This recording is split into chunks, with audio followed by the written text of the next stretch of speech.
Our Blood Knights, Sword and Shield, any good in patch 6.2.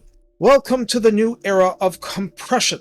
It's a few years late, but old Warhammer 3 has finally shed a few pounds and has a bit less of the love handles. Now, how mean and nasty are non-lance Blood Knights? Let's take a good look. Recruited for 1600 gold and 400 upkeep, normally 2 turns to recruit. On an ultra scale, this unit comes with 60 entities and 7200 health between them. This video is so early, the usual stats sites have not updated, but we still have most of what we need from the wiki. Armor is 100, with cavalry shields blocking 30% of small arms fire. Leadership is 65, good for undead as a starting point.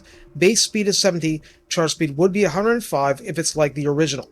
Melee attack begins at 36, but that's not the end of the story. Attack interval is 4.3, or sword and board standard, not lance standard. I imagine there's no splash damage.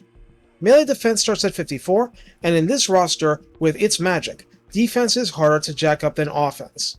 We'll come back to that. Weapon strength 54 is monstrous enough, with a split of base 35 and armor piercing 19 damage, but notably there is a bonus versus infantry of 16. That's not Doomflayer level, no, but it's a lot better than you're getting out of Squig Hurts and Squig Hoppers on a unit that hits like a truck generally, just without pure armor piercing. Charge bonus is 48, markedly inferior to what we now call the Lance's version, but that's still as good as default Empire Knights, I believe. The unit can hide in forest, causes fear, and of course counts as undead. Moreover, it has Frenzy, instantly raising melee attack by 10, so we're up to MA 62 against infantry at rank 0, weapon strength and charge bonus plus 10%. If not engaged in melee, the Flag of Blood Keep enables 20% missile resistance.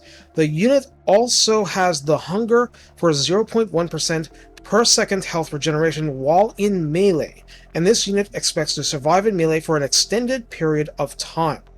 In the Redline skills, Waking Dead at 3 pips still provides armor plus 12 and melee attack plus 8, so we'd be up to melee attack 70 versus infantry at rank 0, and rank 7 and up elites benefit from Dread Knights for weapon strength plus 12%, charge bonus plus 12 flat, so that's 60 base plus 6 while Frenzy is up, and ward save 8% because why not? In the tech tree, turning Knightly Orders still grants plus 5 melee attack and melee defense, so now up to 75 MA and 59 MD versus Empire Spearmen at rank 0, and plus 15% charge bonus as icing on the blood cake. Delusions of Grandeur grants recruit rank plus 2 and upkeep, raise, and recruit costs are 5% cheaper. So how do I use the Blood Knights Sword and Board edition? This is just my impression from playing Vampire Counts a bit for my series earlier this year. What the Counts lacked was a top-tier cavalry unit that could just wail away in pitched battle and expect to wear you down with Frenzy and the Hunger until stuff just broke. It wasn't that lances are a bad thing. They're great if you have the setup. But what if you don't? They needed something to clash into lines and just whittle them down to the bone, and Black Knights are better anvils than hammers in that regard. This unit essentially solves all those problems, and those problems include being bullied by Knights of the Black Rose in close combat. Even against other high-powered, killy anti-large and or armor-piercing cavalry, you still want the option of getting in the enemy's face and using lower attack interval to bash them around somewhat. Melee defense hopefully makes up for what armor cannot. I haven't had time to get into the Blood Dragons in-game to see if anything has changed, but let's safely assume everything that worked with Blood Knights before works now, and if they change more stuff later, that's fine. 6.2 is a huge step forward, patch-wise, and this shiny new blood-soaked, frenzied can of death is quite a bonus. Lances are great, but as I learned with Chaos Knights, you need the mobile anvils too.